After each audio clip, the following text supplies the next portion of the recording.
Has two filters on it. There's one on either side here. And what you want to do is make sure, at least on a weekly basis, that it's free from dust and pet hair, anything that would come up that could impede the flow, the internal flow of oxygen to the unit. The filters themselves are just a sponge filter. Clean it by running it under the sink, rinse it out really well, and let it air dry. A lot of people just pat it down with a paper towel. There's no need, no necessity to disinfect it at all, just rinse the dust out. And as I said, at least on a weekly basis. If you live in an area where you have more dust, if you have more dog hair, make sure you rinse those out and then just replace it. Again, that's a weekly cleaning is sufficient for that. Oxygen, as you know, is doesn't react well in the presence of any petroleum-based products, so when you are cleaning the device itself, don't wipe it down with a product that has petroleum in it, such as Pledge or any of the polishers. Just dust it if you feel you need to. Another component that needs regular attention would be the humidifier bottle. Oxygen has a tendency to dry your airways out as you breathe it. So a lot of physicians will suggest that you use a humidifier bottle with the oxygen as you get it. The humidifier bottle itself is provided by your home care company, and generally they'll give you 2 of these with the setup. They're not designed to last forever, but you could sure prolong the use of them by keeping them clean.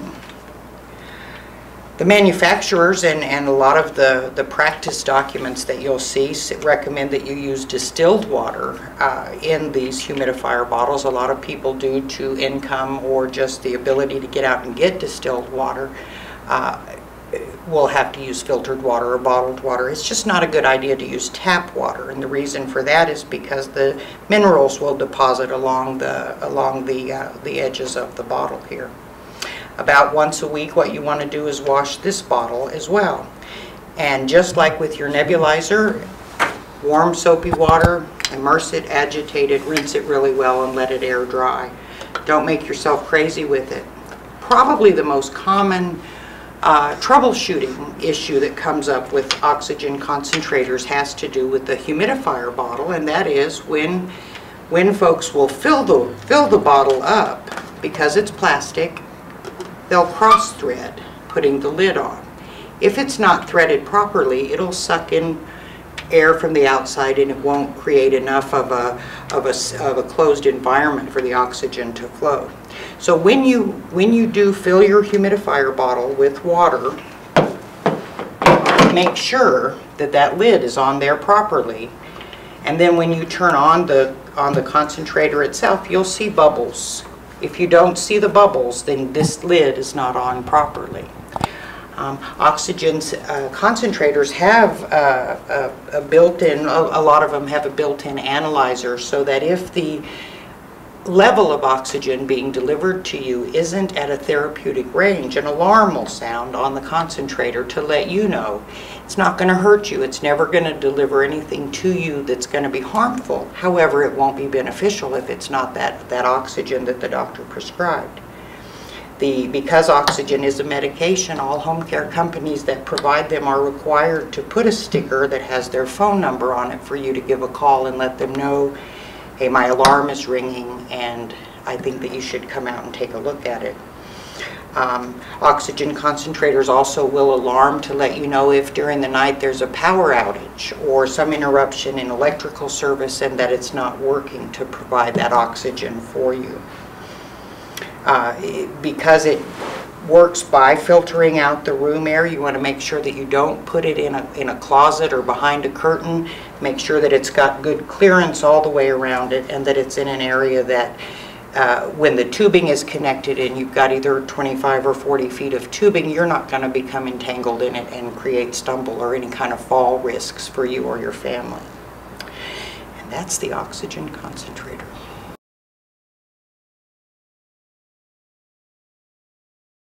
Okay, we're going to talk about oxygen portability now. So the doctor has given you a prescription for oxygen. You need to be on it all the time. You find that with your disease process you get short of breath when you go out. There are ways that you can take your oxygen with you. Certainly you wouldn't want to take the concentrator with you when you go out. There was a time when the only form of portability paid for by most insurances was the golf cart e-system here that you've seen people drag around. This is still the standby unit. On a prescription of 2 liters of oxygen, this tank will last about 4.5 or 5 hours. And it's perfectly safe for you to use. The most common problems that people have with this, certainly with people who are in a more advanced part of the disease process where weakness starts to accompany breathing problems. If the regulator isn't on and isn't secure, it's very difficult to operate the components that make the oxygen flow for you. Work with your home care company. There are devices that you can attach to the top of your regulator that make it easy. Sometimes there's a round screw ball that you can use instead of the wrench that you've seen so many people use. These cylinders are safe to carry in the car. They're made out of aluminum. They are under pressure. There are many myths about oxygen cylinders. You must be careful with them. If they fall over, they'll shoot across the room like a torpedo. I'm here to tell you that that is not true.